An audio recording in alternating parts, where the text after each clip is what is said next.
Tainá, esse turbilhão todo que a gente está vivendo ainda é janeiro, não chegou nem o carnaval e não começaram os trabalhos nem do judiciário nem do legislativo, portanto agora com a retomada em fevereiro isso deve esquentar ainda mais.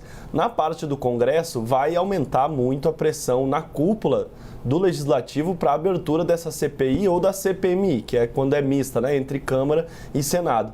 Mas vai ser muito interessante acompanhar como o presidente da Câmara, Hugo Motta, e o presidente do Senado, Davi Alcolumbre, vão se portar. A gente sabe que os partidos dos quais eles fazem parte tinham envolvimento com o Daniel Vorcaro. Hugo Motta, por exemplo, é muito próximo de Ciro Nogueira, que é o presidente do PP e que também era próximo do banqueiro. No caso de Alcolumbre, também já surgiu notícia até sobre Ozempic, Beto Louco, e também tinha, portanto, uma relação próxima ali com o Banco Master, não só Alcolumbre, mas o líder do governo, Jacques Wagner, também. Portanto, vai ser muito interessante da gente acompanhar os movimentos, as articulações nos bastidores em relação a essa CPMI. A pressão é muito grande, a sociedade está de olho nesse caso e agora cabe a nós acompanhar de perto para ver se a cúpula do Legislativo vai atender a essa demanda ou não. O governo já atua para que não tenha CPI, porque de fato, comissão parlamentar de inquérito, como se fala muito em Brasília, todo mundo sabe como começa, mas ninguém sabe como termina.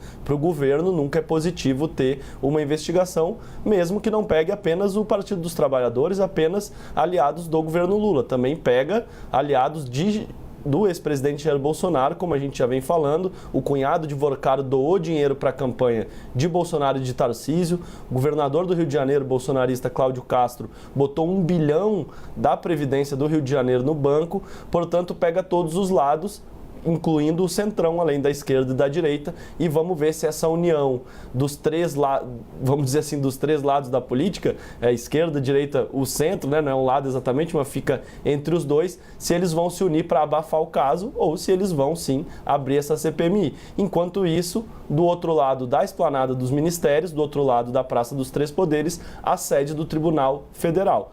Semana que vem vai ter a sessão de abertura. Uribe já trouxe ontem como deve ser o tom do discurso do presidente Edson Fachin, um discurso de defesa da instituição. Ele tem feito uma ofensiva comunicacional para defender o tribunal, publicou artigo, deu entrevista, ele tem um perfil mais discreto, mas saiu ali dessa descrição para botar a cara, para defender o STF, e agora ele tenta articular o código de conduta justamente na esteira desse debate acerca da relação de ministros com o Daniel Vorcaro. O ministro Alexandre de Moraes, que é o mais visado do Supremo, revelou-se que a mulher dele tinha um contrato de 129 milhões de reais com o banqueiro, agora que foi preso e liberado, mas segue no centro das investigações da PF. A família do ministro Dias Toffoli tinha relações com fundos de investimento que eram ligados ao Banco Master, e o ex-ministro Lewandowski, que foi ministro da Justiça, mas ficou 17 anos no Supremo, também recebeu dinheiro, e o Supremo, portanto, também vai caminhar nessa corda bamba, nessa berlinda igual o Legislativo, entre a obrigação de investigar o caso, mas a necessidade de se resguardar politicamente, de recuperar a imagem, de tentar fazer com que esse caso não cause mais danos à imagem do Supremo Tribunal Federal. Uribe, Tainá. Uma dificuldade muito grande, né? A situação do José Dias Toffoli. Tem uma ala que fechou com ele no Supremo Tribunal Federal, Alexandre de Moraes e Gilmar Mendes. Os três têm pressionado Edson Fachin a tomar um posicionamento a favor do Supremo Tribunal Federal. Ele fez aquela nota desastrosa, que acenou para todos os lados, não fez nenhuma autocrítica.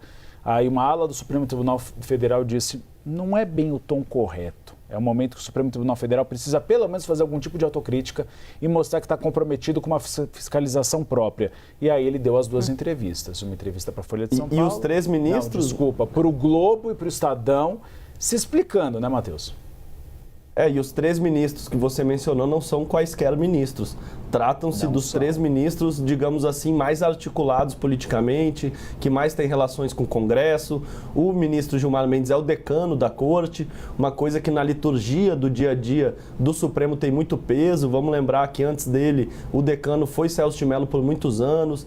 Quando o decano abre a boca, todos param para ouvir, portanto, Gilmar Mendes tem um peso significativo. O ministro Alexandre de Moraes, a gente não precisa nem discorrer muito para explicar a importância dele no tribunal, conduziu toda a questão das investigações relacionadas ao ex-presidente Jair Bolsonaro, e o ministro Dias Toffoli, que foi indicado pelo PT, lá pelo presidente Lula em 2009, no governo Bolsonaro se aproximou do Bolsonaro, é muito próximo da cúpula do Legislativo, de integrantes do Centrão, portanto são 3, não em 11, em 10, né?